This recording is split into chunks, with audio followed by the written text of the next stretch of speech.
The Book of John, Chapter 3. Now there was a man of the Pharisees named Nicodemus, a ruler of the Jews. He came to Jesus by night and said to him, Rabbi, we know that you are a teacher come from God, for no one can do these signs that you do unless God is with him. Jesus answered him, Most certainly I tell you, unless one is born anew, he can't see God's kingdom. Nicodemus said to him, How can a man be born when he is old? Can he enter a second time into his mother's womb and be born? Jesus answered, Most certainly I tell you, unless one is born of water and spirit, he can't enter into God's kingdom. That which is born of the flesh is flesh. That which is born of the Spirit is spirit. Don't marvel that I said to you, you must be born anew.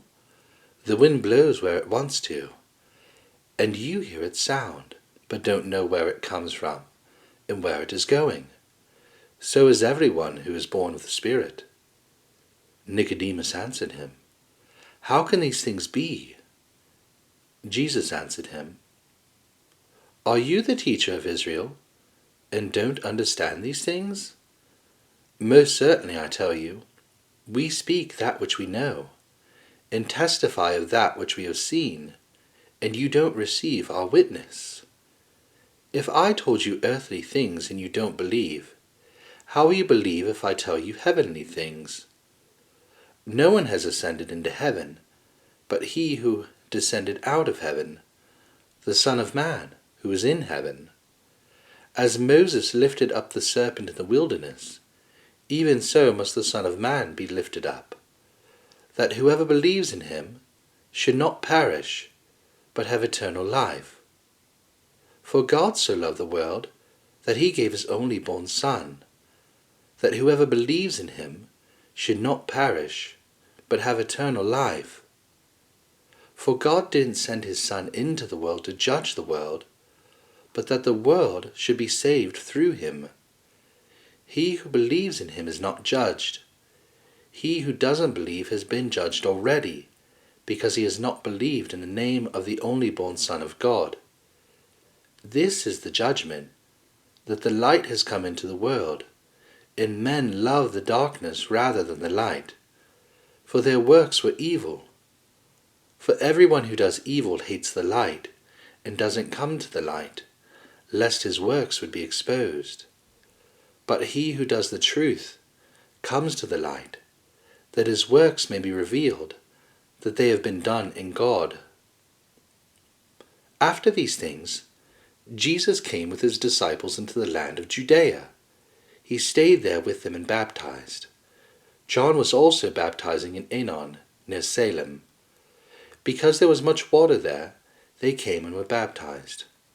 For John was not yet thrown into prison.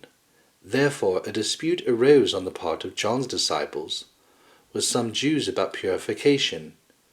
They came to John and said to him, Rabbi, he who is with you beyond the Jordan, to whom you have testified, behold, he baptizes, and everyone is coming to him. John answered, A man can receive nothing unless it has been given him from heaven. You yourselves testify that I said, I am not the Christ, but I have been sent before him. He who has the bride is the bridegroom, but the friend of the bridegroom, who stands and hears him, rejoices greatly because of the bridegroom's voice. Therefore my joy is made full. He must increase, but I must decrease. He who comes from above is above all. He who is from the earth belongs to the earth and speaks of the earth. He who comes from heaven is above all. What he has seen and heard, of that he testifies, and no one receives his witness. He who has received his witness has set his seal to this, that God is true. For he whom God has sent speaks the words of God. For God gives the Spirit without measure. The Father loves the Son, and has given all things into his hand. One who believes in the Son has eternal life, But one who disobeys the Son won't see life, but the wrath of God remains on him.